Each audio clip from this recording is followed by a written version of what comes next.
Sujet d'aujourd'hui, naturellement l'intitulé d'aujourd'hui, c'était liberté, égalité, fraternité, laïcité, c'est-à-dire liberté, liberté, liberté, liberté. C'est 4 fois liberté, parce que l'inégalité étant liberticide, parler d'égalité, c'est parler de liberté. Il n'y a pas de liberté si on n'est pas capable d'éprouver des douleurs qui nous sont épargnées. Donc parler de fraternité, c'est parler de liberté. Et évidemment, il n'y a pas de liberté sans liberté de croire ou de ne pas croire, c'est-à-dire que parler de laïcité, c'est parler de liberté. Mais à l'intérieur de tout cela, il y a un problème, un mal qui, me semble-t-il, ronge l'éthique démocratique aujourd'hui et qui suppose qu'on travaille dessus, en particulier à l'ère des réseaux sociaux. Et c'est ce sur quoi on m'a demandé de travailler pour les besoins de cette rencontre, c'est la question du procès d'intention. Je veux donc ici vous parler de ce qui me semble l'ennemi public numéro 1, qui n'est pas l'intégrisme, ni l'extrême droite, ni l'extrême gauche, ni la laïcité, ni quoi que ce soit, ou qui que ce soit. Non, l'ennemi public numéro 1, c'est le procès d'intention. J'appelle procès d'intention la méthode qui consiste tout simplement à disqualifier un discours adverse au lieu de le contredire. Et si cette façon de faire est l'ennemi de tout le monde, c'est que les victimes d'un procès d'intention, évidemment, ne sont pas seulement les gens qui le subissent et qui doivent en permanence se défendre d'être ce qu'on a décidé qu'ils étaient pour donner péniblement à entendre ce qu'ils essaient de dire, leurs arguments. Non, les victimes des procès d'intention, ce sont également ceux qui le pratiquent et qui, en le faisant, se privent eux-mêmes du bonheur d'un désaccord et préfèrent, pour ne pas avoir à l'affronter, tenir le désaccord pour une offense. Donc les procès d'intention sont l'ennemi de tout le monde, à commencer par celui qui le pratique et qui s'éloigne de la connaissance à mesure qu'il le pratique. Alors, quel est le premier procès d'intention de l'histoire, en tout cas de l'histoire des idées? On le trouve dans la République de Platon. Au livre 1 de la République de Platon, voilà qui rappellera d'excellents souvenirs de terminale à certains d'entre vous, certaines ou certains. C'est le procès que le sophiste Thrasymachie fait à Socrate. On est au début de la République. Et Socrate discute, comme toujours, aimablement avec les uns et les autres. Arrive Thrasymachie, déboule Thrasymachie, qui décrète la méchanceté de Socrate et qui entend défendre la thèse que l'injustice est plus avantageuse que la justice et qu'il vaut mieux être un méchant qui gouverne qu'un juste qui est gouverné. C'est la thèse que défend Thrasymachie. Ce qui est intéressant, ce n'est pas la thèse elle-même qui a été longtemps soutenue dans l'histoire des idées. Nietzsche lui-même dira quelque chose d'approchant au XIXe siècle. Ce qui est intéressant, c'est l'articulation d'un ton et d'une thèse. La thèse que défend Thrasymachie, c'est l'idée que la violence est utile, que l'injustice est bonne si elle donne le pouvoir et que le gouvernement des justes est un conte de vieille femme. Cette thèse est illustrée par la violence des invectives dont il truffe son propre discours. La violence de ses manières est à la hauteur de sa matière. Thrasymachie est cohérent. Il dit à Socrate, « Tu me dégoûtes, tu racontes des balivernes, tu es de mauvaise foi, tu es déloyal, tu es un incapable, tu es encore dans les bras de ta nourrice, elle t'a laissé morveux au lieu de te moucher. » C'est à Socrate qu'il parle. Et Socrate a toutes les peines du monde dans ce dialogue absolument fascinant. Socrate a toutes les peines du monde, non pas à déconstruire la thèse de Thrasymachie, parce qu'elle est aisée à déconstruire, mais tout simplement à prendre la parole. Il est constamment interrompu par le vindicatif Thrasymachie, qui, chaque fois qu'il doit concéder un point à Socrate, ricane, ou rit jaune, si j'ose dire. Mauvais exemple. Ricane. Ah oui, c'est vrai. Bon, j'hésite entre... Bon, on verra. Tu me corrigeras tout à l'heure. Ce qui est intéressant ici, et ce dont je veux vous parler, voilà, ce dont je veux vous parler ici, parce que c'est intéressant, c'est ça qui est intéressant, c'est la difficulté de parler. C'est la méthode mise en œuvre non pas pour contredire une argumentation, mais pour l'interdire, pour la faire taire, pour la bâillonner. Et ce qui est encore plus intéressant, c'est la convergence d'une idéologie brutale et d'une manière plus brutale encore. Quand on pense la brutalité, on la pratique. Alors, mon propos n'est pas de défendre une opinion contre une autre. D'abord parce que mon opinion n'a aucun intérêt, je veux dire comme la vôtre. Nos opinions n'ont aucun intérêt. Ce qui compte n'est pas le contenu de ce que nous croyons. Ce qui compte, c'est la possibilité de croire quelque chose. C'est la possibilité d'avoir une opinion et de l'exposer. Il ne faut pas lutter en République pour une idée particulière. On peut le faire, bien sûr. Mais la première idée pour laquelle il faut lutter, c'est le droit d'exposer toutes les idées, de les exposer. C'est-à-dire pas seulement de les dire, mais de les exposer à toutes les objections qu'elles reçoivent immanquablement. Alors, à la fin du premier livre de la République, Thrasymachie est battu, évidemment. Et c'est une double défaite. D'abord, c'est une défaite idéologique, parce que sa thèse qui justifie la violence est mise en lambeaux par Socrate, qui en fait des papillotes. Mais surtout, c'est une défaite oratoire. Parce que il a cessé d'être agressif. Or, cette seconde défaite est en réalité une victoire de Thrasymach sur lui-même. C'est la seule victoire qui compte. Thrasymach finit par se faire violence à lui-même pour admettre un autre discours que le sien. Le livre 1 de la République est en cela une école et quelque chose qu'il faut enseigner, qu'il faut pratiquer. C'est un art du dialogue mis en œuvre. Thrasymach, à la fin du livre 1 de la République, est temporairement, très temporairement, converti au dialogue. C'est un peu comme Mélenchon quand il croise le président à Marseille, si vous voulez. On avait dit pas de politique. Hein. Je ne fais pas de politique. Mélenchon, c'est pas de la politique, c'est mieux que ça. À la tribune et de loin, il est Thrasymach en début de discussion. De près, sous l'œil viral d'un iPhone, César est redevenu Winnie l'ourson et tout miel devant le président qu'il fustige tant par ailleurs. Je veux dire, on peut reprocher ce qu'on veut à Mélenchon, mais sa prudence est proverbiale. Comme son ambiguïté d'ailleurs. Pardon, c'est trop facile. C'est trop facile. Je ne veux pas vous parler de Mélenchon, c'est trop facile de taper sur Mélenchon. C'est trop simple. Et surtout, il est aisé de me faire applaudir de vous en disant du mal de lui. Donc, je clôt la parenthèse Mélenchon. Avec votre permission, on y reviendra tout à l'heure si vous voulez, pour le dessert. Je veux plutôt vous parler de Montaigne. Et du livre 3 des Essais et du chapitre 8 du livre 3. Je ne le dis pas pour faire le malin, je le dis parce que c'est essentiel que vous l'ayez en tête et que vous puissiez le lire. Et vous y référez. Montaigne dit une phrase qui est fondamentale et qui est une machine de guerre contre les procès d'intention. Il dit ceci: « Je me sens plus fier de la victoire que je remporte sur moi. Quand, dans l'ardeur même du combat, je m'oblige à plier sous la force du raisonnement de mon adversaire, que je ne me sens gré de la victoire que je remporte sur lui grâce à sa faiblesse. » Ce faisant, Montaigne s'inspire de Socrate, qui dans le Gorgias dit « Je suis quelqu'un qui aime à être réfuté quand il se trompe ». C'est une vertu, au passage, tout à fait introuvable en politique. On a dit qu'on ne ferait pas de politique. Vous savez pourquoi on ne fait pas de politique? Parce que cette vertu-là est introuvable en politique. Vous imaginez deux débatteurs dont l'un, saisi de folie, dirait soudain « Ah, sur ce coup-là, monsieur Vauquier, c'est vous qui avez raison ». Et dont l'autre répondrait « Mais non, monsieur Philippe, voyons, vos arguments sont aussi pertinents que précis. » Non, ce serait merveilleux. Ce serait sublime. Ça n'arrivera jamais.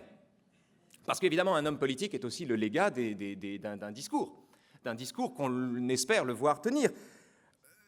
Comment dire, si une épiphanie de cet ordre-là arrivait un jour dans un débat, on ferait enfin usage de la raison dans un débat, c'est-à-dire que le débat ne serait pas uniquement employé à avoir raison de l'autre.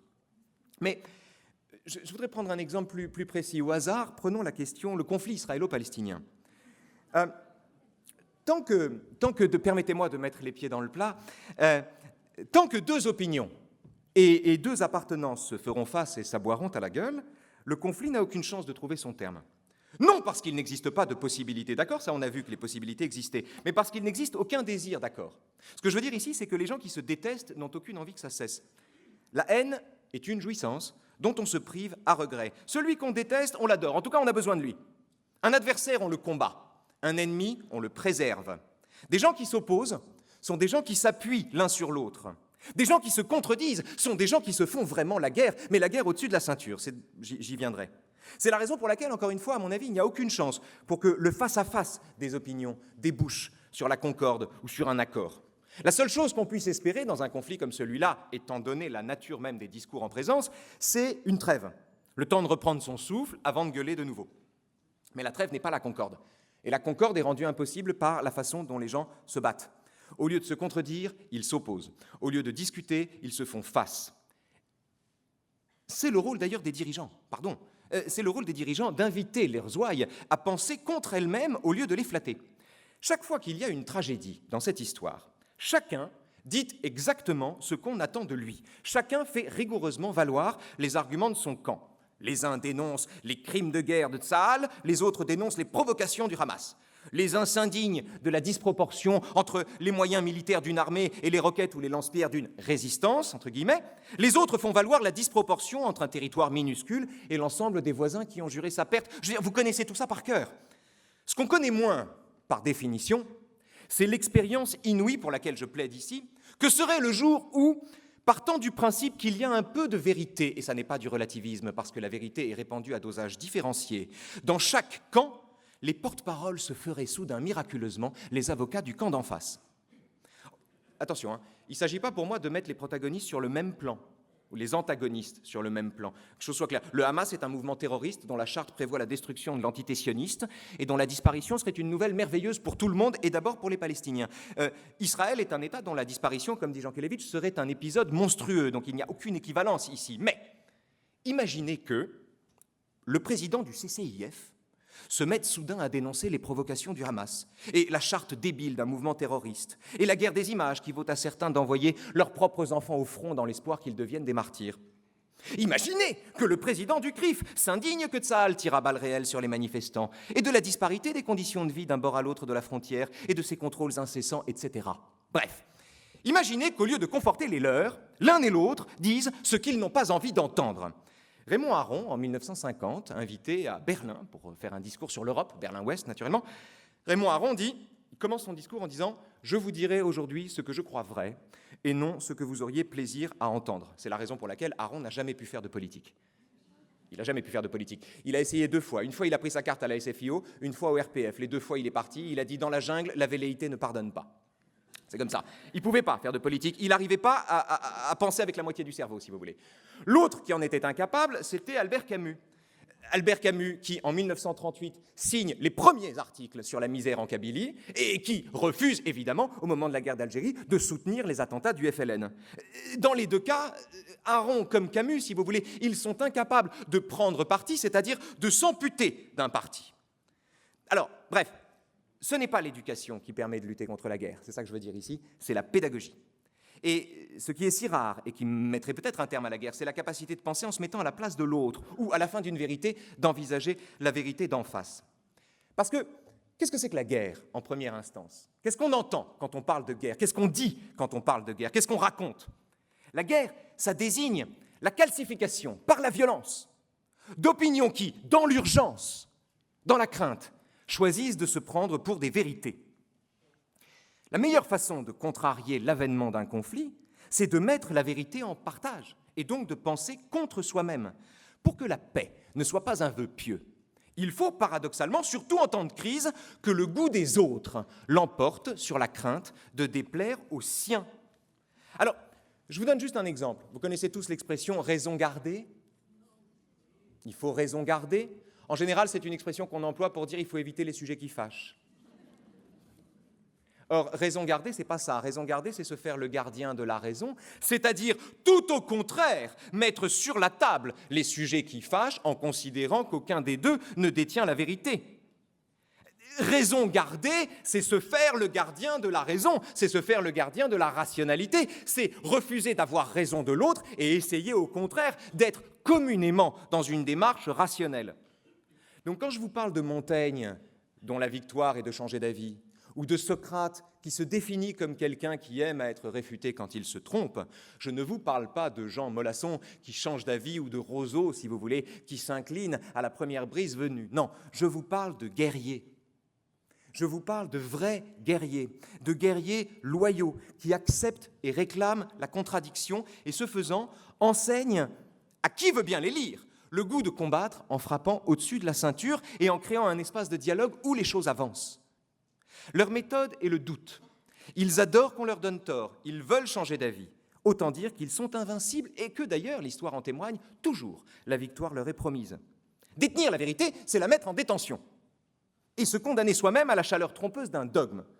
Penser contre soi-même, c'est mettre la vérité en partage et s'interdire d'en être l'unique dépositaire. C'est la raison pour laquelle la meilleure façon de combattre est encore, à mon avis, de douter. Alors, nanti de tout ça, j'en reviens à l'ennemi public numéro 1, qui est donc le procès d'intention. Et c'est-à-dire Twitter, c'est-à-dire les réseaux sociaux. C'est presque des synonymes aujourd'hui. C'est étonnant d'ailleurs. Je pense que Twitter, comme Tartuffe, si vous voulez, par antonomase, finira par devenir un nom commun. On va vous twittériser. Sur Twitter sévit ce que j'ai voulu appeler dans le sillage, humblement, de Tocqueville, qui parlait de tyrannie de la majorité. Sur Twitter sévit ce que j'ai appelé le parti unanime, dont je voudrais vous dire un mot ici, pour terminer. D'abord un mot sur la tyrannie de la majorité, selon Tocqueville. Tocqueville explique ça. A priori, ça sonne comme un oxymore. Hein. Comment la majorité peut être tyrannique puisqu'elle est majoritaire? Évidemment, il n'y a pas de tyrannie quand c'est la majorité qui gouverne. Et en fait, la tyrannie de la majorité n'est pas une tyrannie légale, c'est une tyrannie du convenable. C'est la tyrannie du convenable. C'est la tyrannie de ce qui est dissible. Écoutez ce que dit Tocqueville. En Amérique, dit-il, il parle de l'Amérique du XIXe siècle, la majorité trace un cercle formidable autour de la pensée. Au-dedans de ses limites, l'écrivain est libre. Mais malheur à lui s'il ose en sortir. Ce n'est pas qu'il est à craindre un auto-da-fé. Non, mais il est en but à des dégoûts de tout genre, à des persécutions de tous les jours. La carrière politique lui est fermée, il a offensé la seule puissance qui est la faculté de l'ouvrir. On lui refuse tout jusqu'à la gloire. Le maître ne dit plus « vous penserez comme moi ou vous mourrez ». Non, il dit « vous êtes libre de ne point penser comme moi. Votre vie, vos biens, tout vous reste. Mais de ce jour, vous êtes un étranger parmi nous. Vous garderez vos privilèges, mais ils seront inutiles. Si vous briguez le choix de vos concitoyens, ils ne vous l'accorderont point. Si vous demandez leur estime, ils feindront de vous la refuser. Vous resterez parmi les hommes, mais vous perdrez vos droits à l'humanité. » Ainsi fonctionne, et ça c'est un mécanisme tout à fait délétère et proprement démocratique. C'est ça que je veux dire ici. C'est un effet de la démocratie même.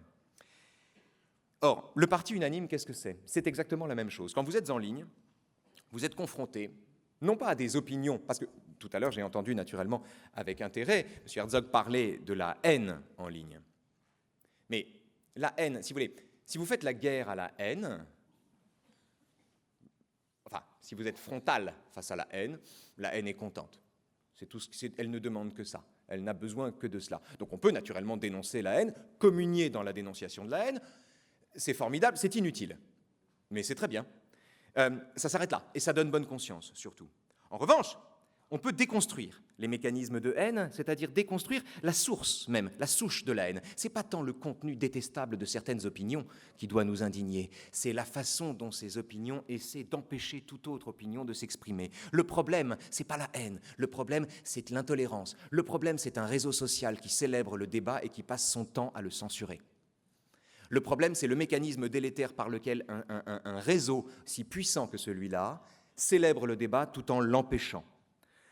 Comment marche le parti unanime, ce que j'ai appelé le parti unanime ? Ce n'est pas le parti d'une seule opinion, le parti unanime, ce n'est pas la pensée unique, ce n'est pas ça.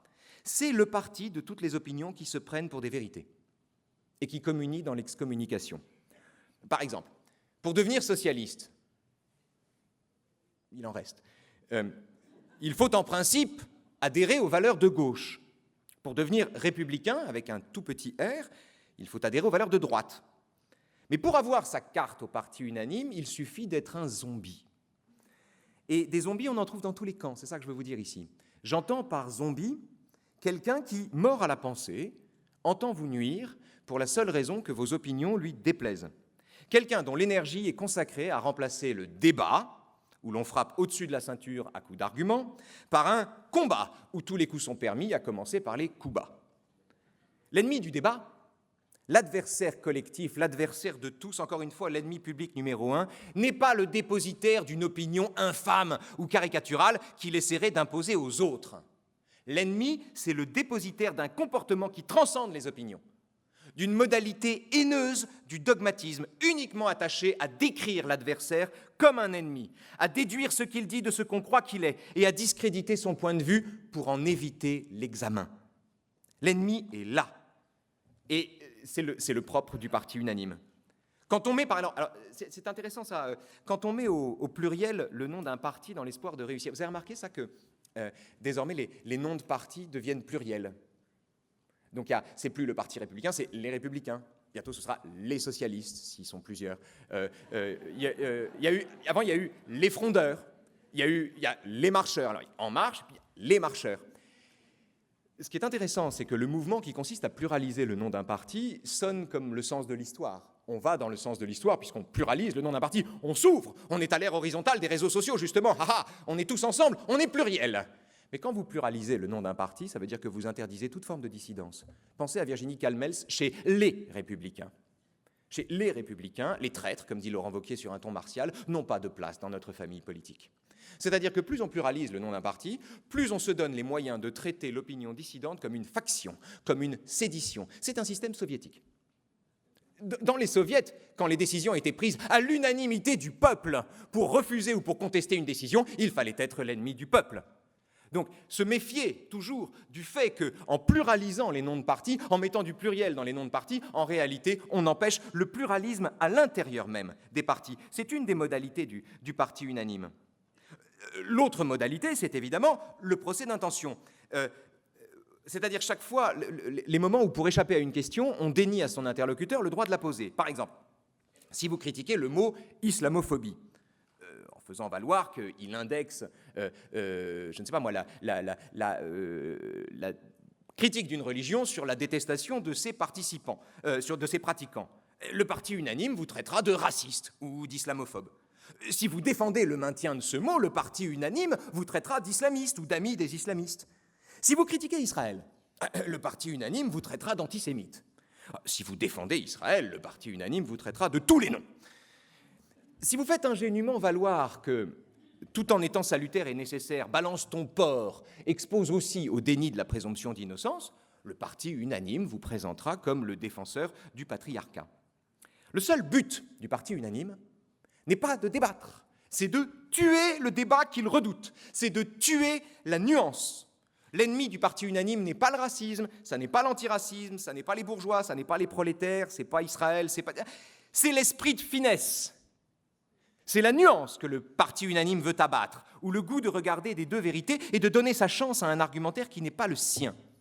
Alors, les méthodes en ligne, et là vraiment, monsieur le ministre, je m'en remets à votre expertise, mais les méthodes en ligne du parti unanime sont évidentes, on les connaît, il faut les systématiser un peu pour bien les repérer.